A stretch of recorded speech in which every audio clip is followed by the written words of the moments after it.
آپ نے کیوں نہیں دین پڑھا؟ کیا یہ آپ کے لیے ممنوع ہے؟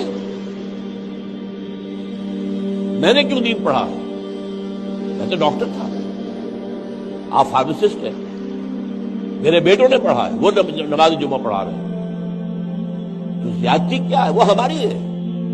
ہم گئے پروفیشنز کی طرف، کیریئرز کی طرف، اور بالکل جو ہماری سوسائٹی کا نچلا ترین طبقہ ہوتا ہے وہ جاتے ہیں دین کی تعلیم حاصل کرنے۔ اکثر و بیشتر جو ہے آپ کو امام ملیں گے ہزارہ، اور یہ جو کوہستان کا علاقہ ہے وہاں کے لوگ انتہائی غریب، اور وہاں گھر گھر مدرسہ کھلا ہوا ہے، وہ کیا ہے؟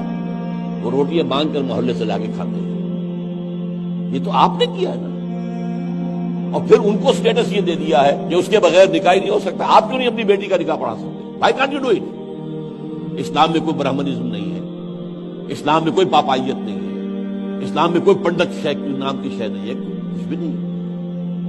تو یہ ہم نے کیا ہے، ہم نے دین ان کے حوالے کر کے اور اسے ایک پروفیشن بنا دیا ہے۔ اسلام میں کوئی پروفیشن نہیں ہے۔ اس پروفیشنلزم کی وجہ سے، اور جو جیلسی ہوتی ہے، پروفیشنل جیلسی، یہ ہے جو مولویوں کے اندر ہے، اس کو آپ گالیاں دے دیں گے، لیکن یہ آپ بھول جائیں گے کہ یہ سارا تو ہم آور تو ہمارے کیے کا ہے، ہم نے ان کے حوالے کیا ہوا ہے۔ اس حوالے سے ذرا میری بات تلخ ہو گئی ہے، لیکن میں نے ایک دفعہ آپ کو لطیف